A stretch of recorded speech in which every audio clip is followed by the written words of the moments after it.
Hey, it's the Morrow Marriage Podcast, and today we're going to talk about seeking validation and why that's your curse. But first, book is off the formatting, guys, for sure, hands down. It is coming out, Disrupting Divorce, the New Man. I cannot wait, honey. I'm so excited. Everybody wants it so bad.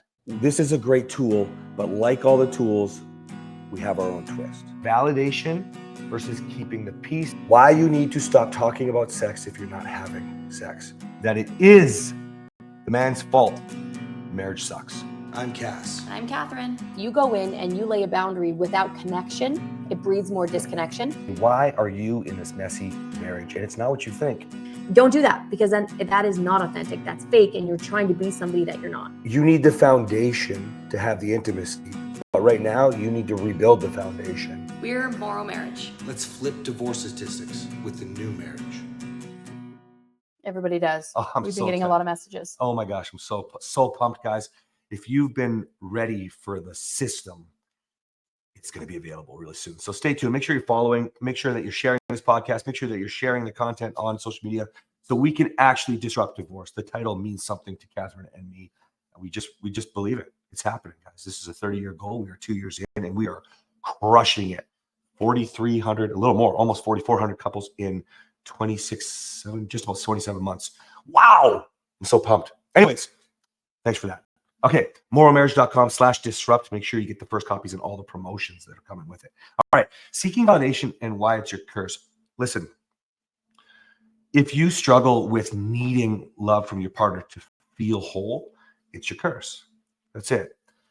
I want to stress that it's okay to feel like your partner is your whole life. It absolutely is.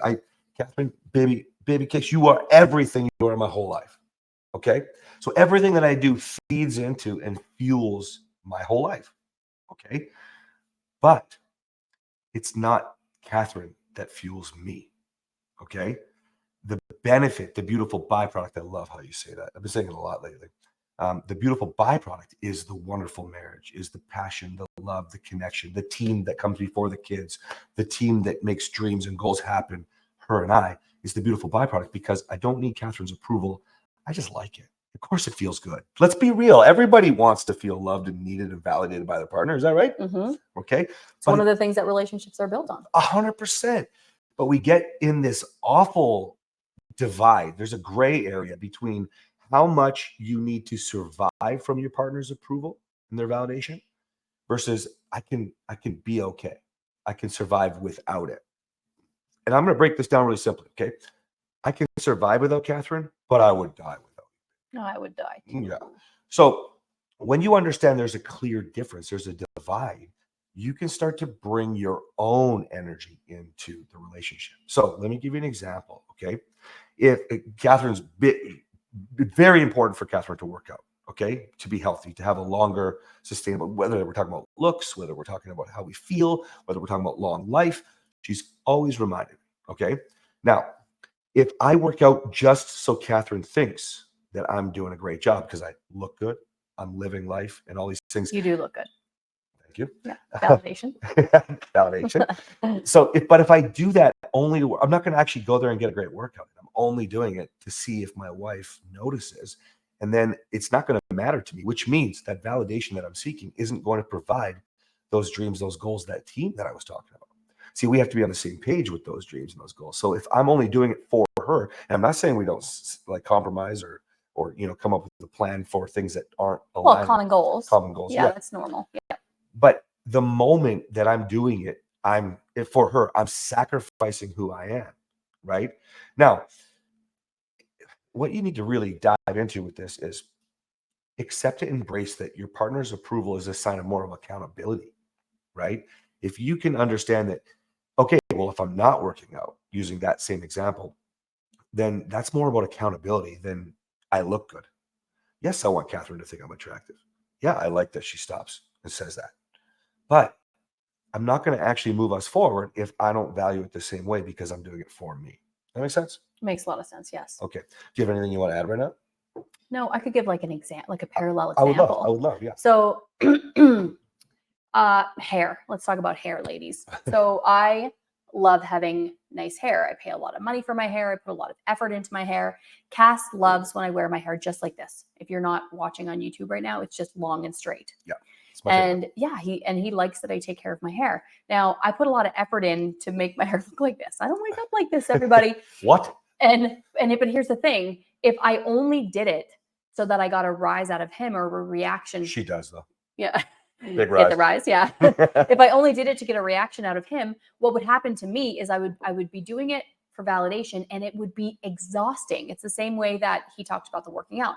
If you don't do it because there's something that makes you feel good and there's something that you need, it's going to drain you. Even if you think about, and this might hit some of you hard because of differences in your marriages, but if one person wants to have children and one person doesn't, and the person that doesn't has children for the person that does, they're doing it to make their partner happy, but then there's going to be feelings of resentment. There's going to be feelings of bitterness. And the person that didn't want to do it sometimes is probably, I'm just guessing here, is going to get a lot more exhausted because they're doing something that's more than it was. It wasn't for themselves. It was for someone else. So you can give, you can be generous. You can do things knowing that you're going to get validation. I love that Cass tells me that I'm beautiful and that compliments me when I spend all this time on my hair. It takes a long time, you guys.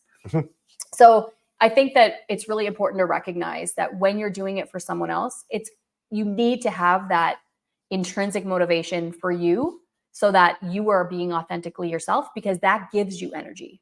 It doesn't take your energy. If you do it just for your partner, it takes your energy, and you are going to have this void that is going to cause you at some point to bubble over, to have a rage, a narc out.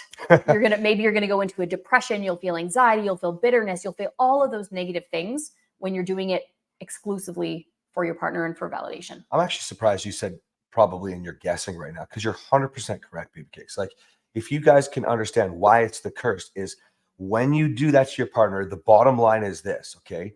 You end up raising them on a pedestal. They look down on you. This is a man-woman thing. I know that Glover talks about the nice guy and it's a man thing. It's actually both sides, okay? When you are doing it for your partner, keeping the peace, placating, just looking for all that validation, you elevate them onto a pedestal that they can't actually keep up. Kathryn used to say to me, "Do you even like me?" Because what happens is, when you don't feel like it's reciprocated and you keep trying to do this for your validation, for the approval of your partner, then that's what fills your cup. They can't actually meet your needs. They can't actually rise to the occasion, so to speak. You put them on this pedestal and they're looking down at you trying to go, "Do you even like me? Like, I can't do this. I don't want to do this." If you've ever had a partner say to you, I want space. You're not respecting my boundaries. You're smothering me, all this stuff. It's because you're constantly doing everything, giving to get, looking for that validation. So you're 100% right. You're not guessing. Okay. But thank you for that compliment. You're welcome. All right, guys. We'll see you next time. Bye.